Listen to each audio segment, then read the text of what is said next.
Hello guys, welcome back to our channel. നമുക്കിന്നേ ഒരു ആട്ടിൻകുടൽ അല്ലെങ്കിൽ ആടിൻ്റെ പോട്ടി എന്നൊക്കെ പറയുന്ന സംഭവം എങ്ങനെയാണ് ക്ലീൻ ചെയ്യുന്നത് നോക്കാവേ. ആടിൻ്റെ കുടൽ ക്ലീൻ ചെയ്യാൻ വേണ്ടിയിട്ട് ആദ്യമൊന്നും എനിക്കറിയത്തില്ലായിരുന്നു, ഭയങ്കര പാടായിരുന്നു. അമ്മ ഉണ്ടാക്കി തരും, അത് കഴിക്കുമെന്നല്ലാതെ ഇതൊന്നും അറിയാത്തൊരു കാലം ഉണ്ടായിരുന്നു. ഇപ്പോൾ കല്യാണം കഴിഞ്ഞ് ഇത്രയും വർഷങ്ങളായപ്പോഴത്തേക്കിന് ഇതൊക്കെ തന്നെ താനെ ചെയ്തും യൂട്യൂബിൽ കണ്ടുമൊക്കെ പഠിച്ച് കുറച്ച് സമയം വേണ്ടി വരും, എന്നാലും നന്നായിട്ട് തന്നെ ചെയ്യാനായിട്ടൊക്കെ പഠിച്ചു. ആദ്യമായിട്ട് കുടൽ കൊണ്ടുവരുമ്പോഴത്തേക്കിന് നമ്മളത് നല്ല വൃത്തിക്ക് കഴുകിയെടുക്കണേ. അതിനകത്ത് ഒരുപാട് അഴുക്കൊക്കെ കാണും.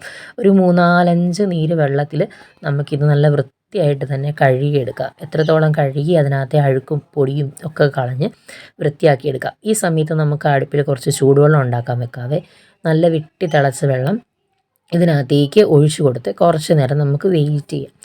ഒന്നിൽ പണ്ടൊക്കെ ഞങ്ങളുടെ അമ്മ ചൂടുവെള്ളം ഒന്നിൽ തിളപ്പിച്ചൊഴിക്കും, അല്ലെങ്കിൽ ചുണ്ണാമ്പില്ലേ, നമ്മുടെ ചുണ്ണാമ്പ് വെറ്റയൊക്കെ മുറുക്കുമ്പം യൂസ് ചെയ്യുന്ന ചുണ്ണാമ്പ് വെള്ളത്തിൽ കലക്കി ഇതിനകത്തേക്ക് ഒഴിച്ച് ഒരു കുറച്ച് നേരം ഇതിനകത്ത് ഇങ്ങനെ കുതിരാൻ വേണ്ടി വയ്ക്കുമായിരുന്നു.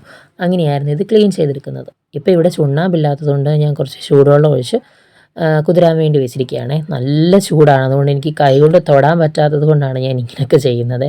കുറച്ച് സമയം നമുക്ക് വെയിറ്റ് ചെയ്യാവേ. കുറച്ച് സമയം വെയിറ്റ് ചെയ്തതിന് ശേഷം നമുക്കിത് ക്ലീൻ ആക്കാതെ നോക്കിയേ.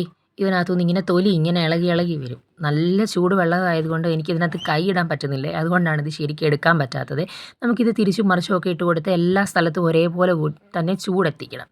കണ്ടോ, ഇത് ചൂടായി കുറച്ച് നേരം കഴിയുമ്പോഴത്തേക്കും ഇതിൻ്റെ തൊലി ഇങ്ങനെ നല്ല എളുപ്പം തന്നെ ഇങ്ങനെ പൊളിഞ്ഞു പൊളിഞ്ഞ് കിട്ടും.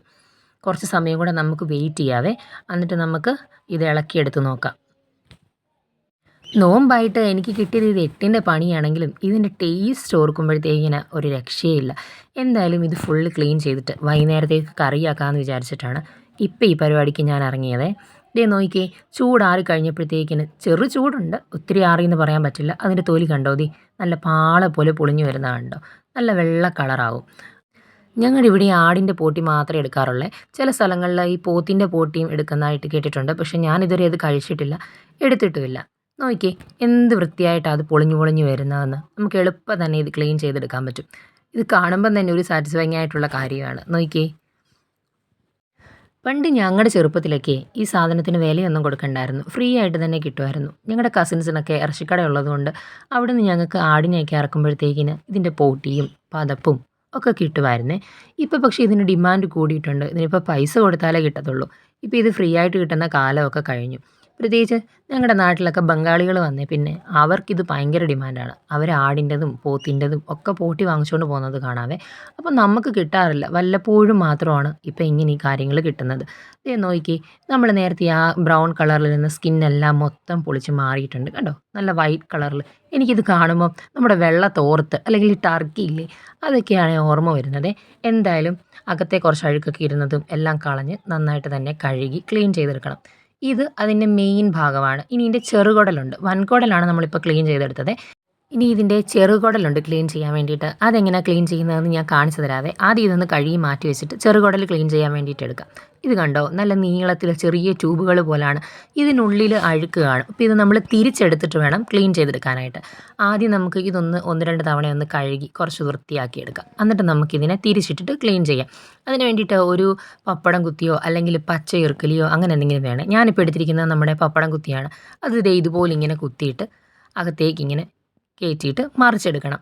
നമ്മൾ അതേണ്ട മറിച്ചെടുക്കുമ്പോഴത്തേക്കിന് ഇങ്ങനെ ആയിട്ടുണ്ട്. ഇനി ഇതിനകത്തുനിന്ന് തിരിഞ്ഞു വന്നിട്ടുണ്ട്. തിരിഞ്ഞു വന്ന് ഇതിനകത്തേക്ക് പിഴിഞ്ഞ് കളയുമ്പോഴത്തേക്കിന് അകത്തെ അഴുക്ക് മൊത്തം കിട്ടും. നമുക്കെന്നിട്ട് അതിനെ കഴുകി വൃത്തിയാക്കി എടുക്കാം. ഇത് കണ്ടോ, ഇങ്ങനെ അങ്ങോട്ട് കയറ്റി വെച്ച് തിരിച്ചെടുക്കുക. അപ്പുറം വശം വന്നിട്ടുണ്ട്. ഇനി അത് വലിച്ചെടുക്കുക. ഇതിനകത്ത് നല്ല രീതിയിൽ അഴുക്ക് കാണും കണ്ടോ, അതെല്ലാം കളഞ്ഞ് വൃത്തിയാക്കിയെടുക്കുക. ഇത് കുറച്ച് സമയത്തെ മെനക്കെട്ട പരിപാടിയാണ്, എന്നാലും വേണ്ടില്ല, ഇത് ചെയ്തെടുത്തു കഴിഞ്ഞിട്ടുള്ള റിസൾട്ട് സൂപ്പറാണ്. പിന്നെ ഒരു കാര്യം ചോദിക്കട്ടെ, ആർക്കൊക്കെയാണ് അവരവരുടെ സൗണ്ടിൽ കോൺഫിഡൻസ് ഉള്ളത്? എനിക്ക് എൻ്റെ സൗണ്ടിൽ ഒരു ഇച്ചിരി കോൺഫിഡൻസ് കുറവുണ്ട്. വോയിസ് ഓവർ കൊടുത്തിട്ട് ഞാൻ വീണ്ടും ഇത് കേട്ട് നോക്കുമ്പോൾ അയ്യോ എൻ്റെ സൗണ്ട് ഇങ്ങനെ ആയിരുന്നോ, ഞാൻ ഇങ്ങനെ അല്ലല്ലോ പറഞ്ഞതെന്ന് എനിക്കൊരു തോന്നൽ വരാറുണ്ട്. അതെനിക്ക് മാത്രമാണോ അതെല്ലാവർക്കും ഉണ്ടോ എന്ന് കമൻറ്റ് ചെയ്യണേ. ചിലപ്പോൾ ഞാനിങ്ങനെ കേട്ടിട്ടുണ്ട് 90% ആൾക്കാർക്കും അവരവരുടെ സൗണ്ട് വീണ്ടും കേൾക്കുമ്പോഴത്തേക്കിന് അത് കേൾക്കാൻ ഇഷ്ടമല്ല എന്ന്. അതെന്തുകൊണ്ടാണ് എങ്ങനെയാണ് എന്ന് എനിക്കറിയില്ല. എന്തായാലും അറിയാവുന്നവർ കമൻറ്റ് ചെയ്യണേ. നമ്മളങ്ങനെ ചെറുകുടലും ക്ലീൻ ചെയ്തെടുത്തിട്ടുണ്ട്. നന്നായിട്ട് തന്നെ ഇത് കഴുകി വൃത്തിയാക്കി എടുത്തിട്ടുണ്ട്. ആദ്യം ഞാൻ വിചാരിച്ചത് കട്ടിംഗ് ബോർഡിൽ വെച്ചോ അല്ലെങ്കിൽ കത്രികയിൽ വെച്ചോ അരിഞ്ഞെടുക്കാവുന്നതാണേ. പക്ഷേ അത് രണ്ടും നടന്നില്ല. അത് രണ്ടും ഫ്ലോപ്പായിപ്പോയി. പിന്നെ ഞാൻ എന്ത് ചെയ്തെന്നറിയാമോ? നമ്മുടെ ചിരവയില്ലേ, ചിരവയിൽ പിച്ചാത്തി ദേ ഇങ്ങനെ ചിരവയുടെ സൈഡിൽ ഉറപ്പിച്ചിട്ട് ഇങ്ങനെ അരിഞ്ഞെടുക്കാൻ തുടങ്ങി. അപ്പോൾ എളുപ്പം തന്നെ അരിഞ്ഞ് കിട്ടുവേ. ഈ പിച്ചാത്തിക്ക് വലിയ മൂർച്ചയില്ലാഞ്ഞത് കാരണം ഇത് ഞാൻ മാറ്റിയിട്ട് വേറൊരു പിച്ചാത്തി വെച്ചിട്ടുണ്ട്. അങ്ങനെ പിച്ചാത്തികളും കത്തിയും തിരിച്ചും മറിച്ചും വെച്ച് കുറേ സമയം അങ്ങനെയും പോയി കിട്ടി. ഇതിന് നല്ല മൂർച്ചയുള്ളതുകൊണ്ട് നമുക്ക് പെട്ടെന്ന് തന്നെ ഇതെല്ലാം അരിഞ്ഞെടുക്കാൻ പറ്റും. ഇങ്ങനെ ചെറിയ ചെറിയ പീസുകളാക്കി പിടിച്ച് അരിഞ്ഞു കൊടുക്കണേ. ഇങ്ങനെ അരിയുമ്പോഴത്തേക്കിന് കൈ കുറച്ച് സൂക്ഷിക്കണം. എനിക്കിത് അരിയാൻ വേണ്ടി പേടിയാണ്. പക്ഷേ ഇതാണ് എളുപ്പമുള്ള മാർഗ്ഗം.